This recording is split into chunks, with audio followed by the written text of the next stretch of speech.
มงคลชีวิตที่สี่ปฏิรูปเทสวโสจะการอยู่ในถิ่นที่เหมาะสมบุคคลก็ดีคณะก็ดีมีอาชีวะอย่างใดมีกิจการงานอย่างใด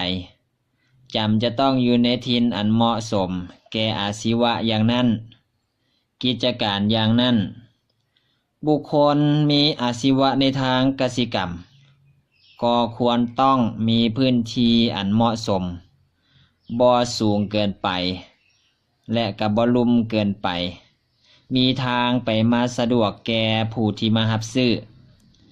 เส้นนี้การกสิกรรมของเขาย่อมมีผลดีกว่าบุคคลผู้อยู่ในที่อันบ่เหมาะสมอย่างนั้นแน่นอน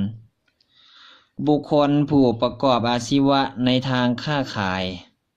ก็ต้องอยู่ในที่อันเป็นที่ทำเลแห่งการค้าขายที่ดี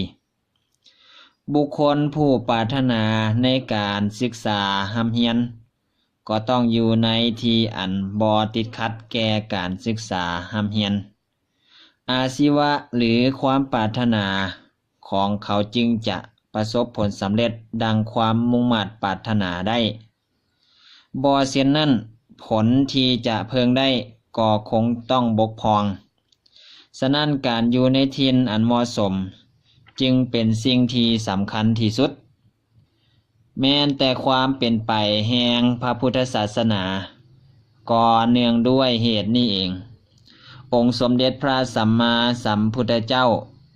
ได้ทรงประดิษฐานพระพุทธศาสนาในกรุงราชคฤห์แห่งแคว้นมคธก่อนที่อื่นที่ใดก็ด้วยเหตุนี้เองแต่ถิ่นฐานอันเป็นปฏิรูปประเทศอันหมายถึงถิ่นที่เหมาะสมในสมัยหนึ่งขั้นถึงอีกสมัยอื่นอาจจะกลายเป็นบ่แม่นปฏิรูปประเทศไปก็เป็นได้เพราะคติของธรรมดานั้นอาจจะเปลี่ยนแปลงไปเช่นว่าแม่น้ำลำคลองเปลี่ยนกระแสไปในทางอื่นเฮ็ดให้ที่นั่นตื้นเขินบ่สะดวกแก่การไปมาหาสู่หรือที่อื่นได้รับความบำรุงให้เกิดเป็นที่ทำเลที่ดีกว่ามหาชนก็พากันอพยพไปตั้งถิ่นฐานเสียที่นั่นก็มีหรือเจ้าของถิ่นบ่เอาใจใส่ป้องกันแก้ไขให้ทันกับความเปลี่ยนแปลงแห่งคติของธรรมดาบ่ทำนุบำรุงให้ทัดเทียมกับถิ่นที่ใกล้เคียงกับตนจนบ่อาจรักษาความเป็นอิสรภาพแห่งถิ่นฐานของตนไว้ได้ถิ่นที่อาศัยอันเคยเป็นปฏิรูปประเทศก็กลายเป็นบ่แม่นปฏิรูปประเทศไปตัวอย่างเช่นในชมพูทวีปซึ่งเอิ้นในบัดนี้ว่าประเทศอินเดีย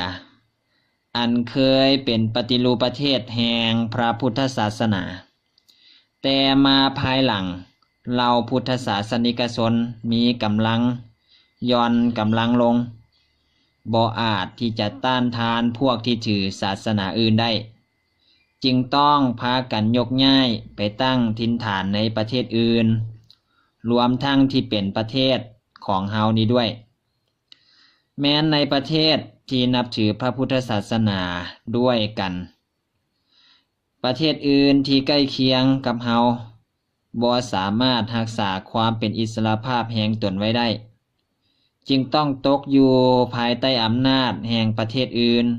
นี่ก็บ่จัดเป็นปฏิรูปประเทศแห่งพระพุทธศาสนาความเป็นปฏิรูปประเทศแห่งพระพุทธศาสนานั้นตกอยู่แก่ประเทศเฮานี่ก็เพราะว่าเฮาพากันรักษาความเป็นอิสรภาพเอาไว้ได้ความเป็นไปแห่งบุคคลหรือแห่งคณะอันเกี่ยวกับอาชีวะหรือกิจการงานก็ดีความเป็นไปแห่งศาสนาก็ดีย่อมเนื่องด้วยปฏิรูปประเทศทั้งสิ้นด้วยเหตุนั้นการอยู่ในปฏิรูปประเทศถิ่นที่เหมาะสมควรอยู่ ในถิ่นที่เหมาะเจาะเหมาะสมแก่อาชีวะหรือกิจการงานจึงเป็นเหตุแห่งความเจริญทั้งในทางคดีโลกคดีธรรมพระพุทธองค์จึงตรัสว่าเป็นอุดมมงคลอันสูงยิ่งมงคลชีวิตที่สี่